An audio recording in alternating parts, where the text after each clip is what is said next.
우리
지금 소송 밀밀은 그동안에 한국과 중진 작가들의 해와 이천이라는 이 그룹이 끈끈하게 작업을 해왔는데 이번에 안상선 미술관에 초대가 됐고요. 선생님, 우리 해와 이천이라는 그룹, 이거 어떤 그룹이죠? 해와 이천은 말 그대로 2000년도에 출범을 했습니다. 네. 그때 네 분이 네. 발기인이 돼서 네 분은 이철주 선생님, 심재영 선생님, 송수련 선생님, 저 네. 이렇게 넷이 새로운 어떤 세기를 맞이해서 네. 좀 새로운 그림을 좀 그리는 모임을 좀 가져보자. 네. 이렇게 해서 네 분이 발기인이 됐고, 그 다음에 이제 젊은 작가들, 우리보다 한 살 밑에 있는 작가들을 초청을 했어요. 네. 그 초청을 하는데 각자 네 분이 추천을 했고, 네. 학교에 구애받지 말자. 네. 전혀 학교 파벌 그런 걸 상관하지 말고 추천을 받아가지고 현재 인원으로 이렇게 이루어진 겁니다. 물론 한두 분이 계셨다가 이렇게 나가신 분도 있긴 있어요. 그래서 골고루 학교도 전부 골고루 되어 있습니다. 홍대, 서울대, 이대 뭐 이렇게 동덕여대. 그래가지고 전부 각자 비구상적인 쪽으로 처음에 출발을 했어요. 새로운 동양화에서 비구상으로 한다는 게 쉽지 않지 않았습니까? 네. 그래서 비구상으로 뭔가 새로운 거를 추구하는 모임으로 우리가 새천년, 2000년대를 출발을 했습니다. 그게 해와 이천의 아주 특별한 적이고요. 이건 지금 보시다 전부 교수님들이세요. 네. 앞에서 전부 이렇게 나가시는 분들이고 제자를 가르치는 분들이고 그래서 각자 나름대로 새로운 것을 추구하려고 하는 그런 정신들이 아주 투철합니다. 지금 뭐 그림으로 보시다시피 그렇게 보일 거예요. 그러니까 이런 그룹이 우리 화단에 아마 유일할 겁니다. 이렇게 비구상적인, 물론 구상적인 것도 들어간 것도 있지만 새롭게 하려고 하는, 추구하는 모습들을 보이는 그룹이 우리 회화 이천 말고 또 다른 그룹이 뭘 한두 개 있을지 모르지만 이렇게 순수하게 이렇게 추구하는 그룹은 우리가 유일하다 이렇게 생각이 됩니다. 여기 지금 선생님 보여주고 있는 선생님의 그 작품이요. 네. 저도 봤었을 때는 이 어떤 이 기법이라고 해야 될까? 어떻게 제작이 됐나 이런 좀 궁금증이 있거든요. 네. 이 먹이라고 해야 될 바탕 위에 또 어떤 황토빛, 노란 황토빛 같은 게 되면서 이게 자연스럽게 이렇게 되는데 이거 어떻게 제작이 이루어졌을까요? 예, 제가 이걸 이제 기법을 들어가기 전에 이 이미지로 제가 하게 된 동기는 제가 중국의 그 광개토대왕비를 가서 봤어요. 집안에 가서. 그래서 그 광개토대왕비의 큰 그 오석에 그냥 그 거대한 거기에 이제 우리 광개토대왕의 행적을 쭉 기록한 게 있지 않습니까? 그걸 보고서 크게 감명을 받았어요. 그건 뭐 세세하게 읽지는 못하겠지만 뭔가 전달하는 게 느낌이 있어서 그런 이미지를 어떻게 내가 그려낼까 하고서 하다 보니까 점을 먹으로 처음에는 이런 그림을 그리기 전에 이제 먹으로만 작업을 했었어요. 그런 편지 형식으로 이렇게 해서 먹으로 해서 툭툭 찍어가지고 글자 형상 비슷하게 이렇게 해서 이미지로 했었는데 그거 이후에 이제 이런 칼라를 좀 집어넣어서 새로운 방법으로 한번 해보자 해서 지금 이런 그림이 작년 개인전 때 출품했던 작품이에요. 이제 이 기법은 배체 기법이에요, 사실 이게. 먹으로 했던 거를 징크 화이트로 옐로우를 섞어서 이렇게 찍어가지고 쭉 해놓은 다음에 마른 후에 뒤에서 배체로 배체 뒤에 후체라고도 하고 그러죠. 배체 기법으로 먹을 집어넣는 거예요. 먹을 집어넣었더니 그 화이트의 그 특성이 있는 것이 이게 이 아연 성분 때문에 이렇게 되는 것 같아요. 그래가지고 자기 멋대로 이렇게 되는 거예요. 넓게 이렇게 부서진 것도 있고 그래서 이렇게 자연스러운 형상이 만들어졌습니다. 그러니까 이건 저는 의도적으로 이렇게 편지 형식으로 글자 형식을 만들어 갔지만 이런 것들은 나 혼자 한 게 아니고 얘가 스스로 같이 만들어줬습니다. 선생님 설명을 듣고 보니까 이 작품이 처음에 어떻게 그려졌을까 이렇게 좀 아리송했는데요. 보는 감상자들이라든지 이걸 또 듣는 사람들이 훨씬 선생님 작품을 이해를 하게 보게 되니까 훨씬 좋은 것 같습니다. 마침 오늘 여기 또 송수련 선생님을 만났습니다. 우리 송수련 선생님 해와 이천 출발의 가장 핵심적인 멤버로서 활동을 해왔고요. 또 우리 여유 한국화의 가장 리더로서 많은 작품을 보여주고 왔는데 지금 여기 보여주고 있는 이 작품 굉장히 독특한 또 어떻게 보면 피렉이라고 해야 될까요? 어떤 선의 움직임 이런 것들이 이렇게 또 자유분방하게 펼쳐지는데 이것이 일반인들이 볼 때 굉장히 좀 궁금하거든요. 네. 이거 어떻게 제작이 이루어졌나 이거 잠깐 얘기해 주세요. 네네. 저는 원래 이제 한국화니까 한지를 많이 쓰는데요. 한지를 종이를 쓰다 보니까 그 요철지에 그 마티엘이 굉장히 저한테 다가왔고 그 위에 이제 글이 어떻게 보면 글씨 같잖아요. 그래서 뭐 글을 쓴다 그것보다는 글씨도 아닌 또는 그림도 아닌 글씨가 그림으로 전환되는 어떤 그런 부분이고요. 내용은 뭐 읽을 수도 없는 글들이고 제 마음속에 그 어떤 폭발하는 어떤 글귀들 뭐 시기도 있고 저를 또 이렇게 그 다져주는 이야기도 있고 깨우침에 대한 말들도 있고 시기도 있고 또는 어떤 원망 어린 것도 있고 저의 어떤 그냥 가장 마음속에서 그냥 솔직하고 깊이 있게 나오는 그런 그리고 그 뭐랄까 하느님께 이렇게 염원하는 무슨 그런 것도 때로는 있어요. 그래가지고 그런 것들을 복합적으로 그냥 조형적으로 만든 그런 작업입니다. 네, 그 해와 이천이 이게 쭉 이제 몇 년간 이렇게 흘러왔었잖아요. 그럼 앞으로 해와 이천의 어떤 미션이라고 해야 될까? 우리는 어떤 부분을 조금 더 뭐 지향한다든지 이런 부분이 있으면 한마디 더 해주시죠. 아, 이건 저 개인적으로 이렇게 얘기할 수밖에 없는데요. 네. 한국화를 같이 하는 사람들로서 예. 구성이 돼 있고 또 오래됐잖아요. 그래서 우위를 다지면서 그리고 서로 격려하고 예. 다독이고 위로하고 그러면서 각자 치열한 네. 작업하는 걸로 저는 그렇게 대신하고 싶어요.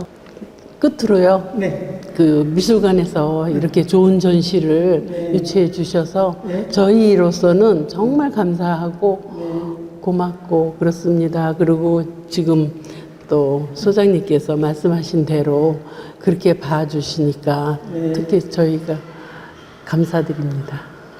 예, 제가 오늘 여기 가서 이제 본 소감이라고 해야 될까요? 네. 저도 그냥 뭐 소소밀밀, 그냥 제목이 소소밀밀해서 이렇게 생각을 하고 왔는데, 네. 역시 와서 이렇게 들어보니까 뮤지엄 전시라서 네. 작가들이 그 대작 또 네. 한 이런 거를 이렇게 벌어놓으면서 또 서로 간에 어떤 좀 우스갯소리를 얘기하면 어떤 경쟁 심리도 있고, 네. 그런 점들을 벌어줘가지고 네. 이 전시 많은 분들이 와서 봤으면 좋겠어요. 그래서 안상철 미술관의 어떤 특징적인 한국화를 중심으로 해서 또 미술관이 움직이고 있고, 그래서 오늘 이렇게 와서 저희들한테도 좋은 전시를 소개하게 돼서 감사합니다.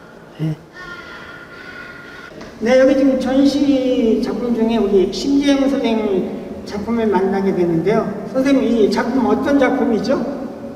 네, 제가 그 학교를 통해서 쭉 수묵 작업, 인물 작업을 선생님으로부터 이렇게 배우고 했었는데, 네, 제가 좀 초기에 한 그 20년 가깝게 네, 뭐 다른 네. 분야에서 하다가 늦깎이로 와가지고 네, 소위 수묵에 한참 붐이 일어났을 때 제가 그걸 극복하기가 좀 그렇고 그러고, 그래서 배운 대로 뭐 소위 그 육아에서 얘기하는 일신, 우일신 뭐 이런 얘기. 응? 네, 그 일신이라는 게 새로운 건데, 새로운 거는 좀 서투른 거, 또는 생소한 거, 좀 버거운 거, 좀 거부감이 있을 만큼 좀 언짢은 거, 이런 것들에 속하는 부분이기 때문에 소위 제가 쭉 이렇게 쌓아오는 소위 동양화 좀 기본적인 이게 축적이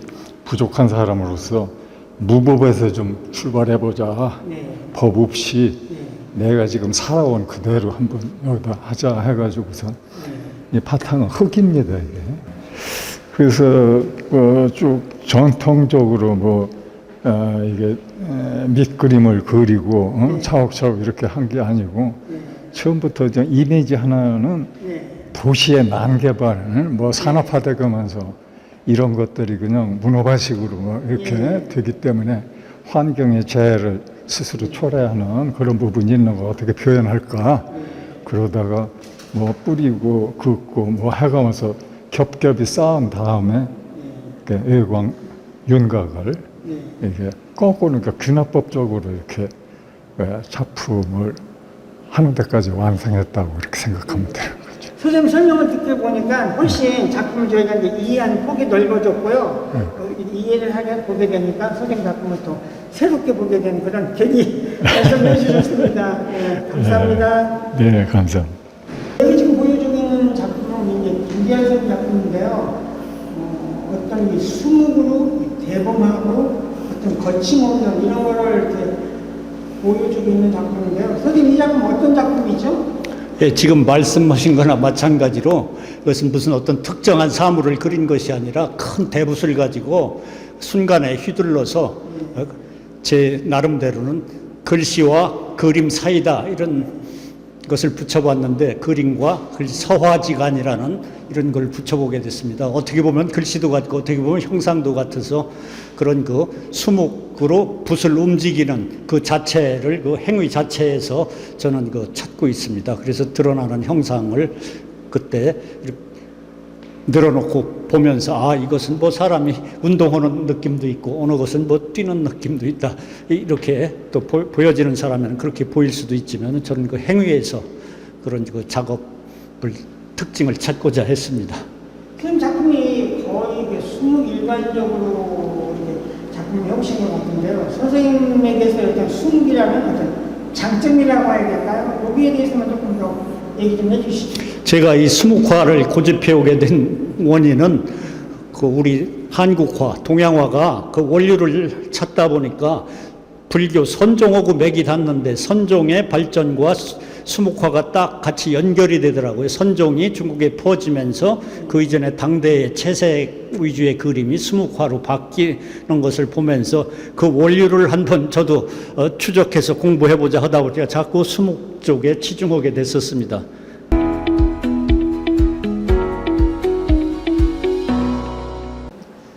소소밀밀은 성글면 성근대로, 조밀하면 조밀한 대로라는 뜻을 가졌는데요.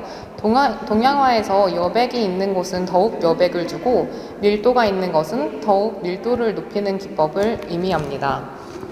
소소밀밀의 원리처럼 적으면 적은 대로, 많으면 많은 대로, 단순하면 단순한 대로, 복잡하면 복잡한 대로 각자 예술관을 수고하고 진지하게 실험한 18분의 작가님들을 모아 23점의 작품을 전시하고 있습니다. 이 작품은 조한 작가님의 벽이라는 작품인데요. 조한 작가님의 작품을 자세히 들여다보면 한자처럼 보이는 문자들이 보입니다. 하지만 이 작품 안에 글씨는 사실 한자가 아니라 작가님이 직접 만드신 그냥 추상의 문이라고 할 수 있겠습니다. 작가님의 작품의 제목인 벽처럼 작가님은 언어의 주제를 잡으셔서 언어의 초점을 잡으셔서 이제 언어가 만드는 벽을 해당 작품처럼 시각적으로 표현하고 있습니다. 오스칸 작가님은 20대 때 딥 리버라는 남성 합창단의 음악을 듣고 영감을 얻으셨다고 합니다. 이 작품은 자연의 호흡이라는 주제로 그리신 작품인데요.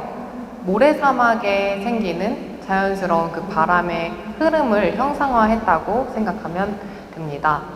또 먹을 겹겹이 10개 쌓아 올리시면서 먹의 깊은 느낌을 받으실 수 있는 작품입니다. 이 작품은 이만수 작가님의 산조 2233이라는 작품인데요. 작가님은 강원도 태생으로 이 자글자글한 물결들은 강원도에서 이제 서울로 오가는 그런 길을 형상화한다고 합니다. 작가님께서 매화를 좋아하셔서 이만수 작가님의 작품에는 늘 이런 빨간 매화꽃이 펼쳐져 있습니다. 작가님은 인물과 그 추상적인 풍경을 이렇게 아름답게 그리시고 있습니다. 이 작품은 이철주 작가님의 무제입니다. 이철주 작가님은 큰 화폭의 그림을 먼저 그리시고 네모난 작은 정사각형으로 작품을 재구성하시는데요. 그래서 가까이서 보시면 이런 작은 정사각형의 무늬들이 작품을 이루고 있다고 볼 수 있습니다. 따라서 자유로운 획 이후에 조형을 어떻게 하면 더 아름답게, 더 좋게 보여줄 수 있는지 끊임없이 탐구하는 작가라고 볼 수 있겠습니다. 이 작품은 이종목 선생님의 신들의 땅 2라는 작품입니다. 화폭을 채우고 있는 이 검은 선들은 이종목 선생님이 이제 명상을 하실 때 보이시는 그 형상들이라고 말씀을 하셨는데요. 작년 전시했던 선생님의 작품보다 훨씬 획이 거칠고 풍부해졌다는 것을 알 수 있습니다. 이는 작가의 마음이 또 작년과 또 올해가 다르고 명상을 할 때마다 또 새로운 영감을 받으시는 것으로 알 수 있겠습니다. 이 작품은 홍순주 선생님의 결이라는 작품인데요. 이 검은 네모 박스 안에 하얀 선은 우리나라 전통적인 흰 모시를 그리신 거라고 할 수 있습니다. 그래서 이 작품은 사실 박스 안에 모시가 들어가 있는 모습을 그리신 거라고 말씀을 하시네요. 홍순주 작가님의 이전 작품을 보면 모시를 실제로 설치를 해놓은 작품들을 볼 수가 있었습니다. 하지만 회화로 이렇게 추상적으로 풀어낸 작품들을 요즘엔 새로 구상하고 계시다고 말씀해 주셨습니다. 이 작품은 김성희 작가님의 별난 이야기라는 작품인데요. 작품을 보시면 옷걸이 위에 하귀복이 걸려 있는 것을 볼 수 있습니다. 작가님은 하귀복을 우리나라 아니면 뭐 전 세계적으로 사람들이 가지게 되는 고정관념이라고 생각을 하셨는데요. 아무래도 하귀복을 보면 이 사람이 어떤 학교를 나왔는지 또 무엇을 하는 사람인지 알 수 있겠죠. 그래서 그런 사회 구조를 이렇게 시각적으로 풀며 작업을 하고 계십니다. 이 작품은 서윤희 작가님의 갭이라는 작품입니다. 작가님은 이렇게 종이를 가지고 다니시면서 전 세계를 돌아다닌다고 하시는데요. 사실 이 작품을 보시면 이제 이게 먹으로 보이지만 사실 그 장소에서 그 여행지에서만 찾을 수 있는 어떠한 염료나 약재라고 말씀을 해주셨습니다. 작가님은 이렇게 약재나 염료들을 가지고 먼저 물 들이신 후 그 추상적인 형상을 보고 또 영감을 얻으셔서 이런 작은 인물의 형상이나 이런 원숭이 혹은 바다동물 또 산의 동물들을 그리며 작품을 제작하고 계십니다. 이 작품은 서용 작가님의 과벽지가라는 작품인데요. 작가님은 중국에서 돈황석굴에 7년 동안 계시면서 그곳에서 영감을 얻어 이렇게 벽화를 제작하고 계십니다. 자세히 보시면 이 기법은 그림을 사실 그리신 게 아니라 정말 벽화를 떼어온 것처럼 흙을 바르고 또 그 위에 염료를 바르고 또 그것을 또 부조 형식으로 긁어내면서 작품을 제작하고 계시는 좀 특별하고 특이한 작품을 하고 계신다고 볼 수 있겠습니다. 이 작품은 조순호 선생님의 쥐똥나무라는 작품입니다. 여러분 혹시 쥐똥나무가 뭔지 아시나요? 쥐똥나무는 우리 동네 아파트 아니면 길 가다 어느 화단에서도 볼 수 있는 흔한 나무입니다. 그런 흔한 나무를 이렇게 화폭에 옮기신 이유는 일상에서 볼 수 있는 아름다움을 화폭에 담아 간직하고 또 다른 사람들과 나누고 싶은 작가님의 염원이 들어있다고 볼 수 있겠습니다.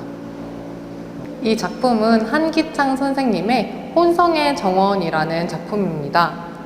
이 작품을 보시면 이렇게 입체적으로 선을 표현했다고 볼 수 있습니다. 또 작가님은 입체적으로 작품을 표현함에 더불어 빛을 그리는 작가로 알려져 있는데요.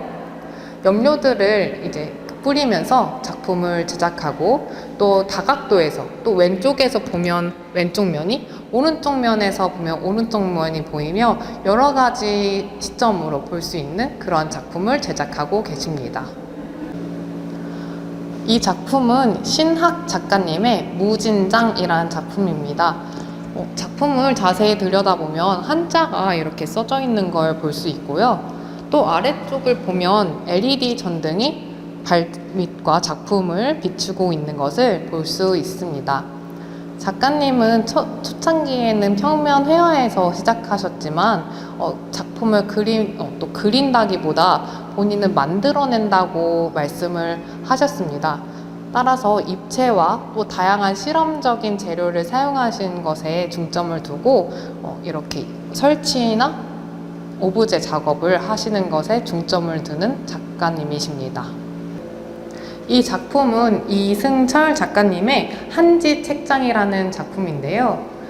작가님은 한지의 물성에 본인의 정체성을 또 담아서 탐구하시고 작품을 제작하고 계십니다. 작가님의 작품들은 대부분 부조 형식인데요. 공예나 전통 회화를 넘어서 한지의 다양한 가능성을 열고 계시는 작가님이라 볼 수 있겠습니다. 이 작품은 최익진 선생님의 뒤엉킨 여기라는 작품인데요. 작품은 합성 코르크와 무늬목 그리고 유리 등으로 이루어져 있습니다. 무늬목을 감싸고 있는 이 염료들은 가구를 칠할 때 이용하는 가구용 염료라고 말씀을 하셨는데요. 나무와 유리의 대비가 마치 자연과 인공물, 또 자연과 인간의 대비라고 말씀을 하시며 삶을 탐구하고 계십니다. 전시를 다 보고 내려오시면 맨 처음 보셨던 조한 선생님의 벽의 다른 작품이 보입니다. 이는 수미상관의 구조로 끊임없이 순환하는 동양화와 동양의 의식을 담고 있는 전시라고 볼 수 있는데요. 소한 것은 소하게, 미란 것은 미라게라는 개념은 전체를 관통하고 있는 주제입니다. 이 주제를 마음속에 품으시고 전시를 관람하시면 더 재미있게 전시를 관람하실 수 있으실 것 같습니다. 감사합니다.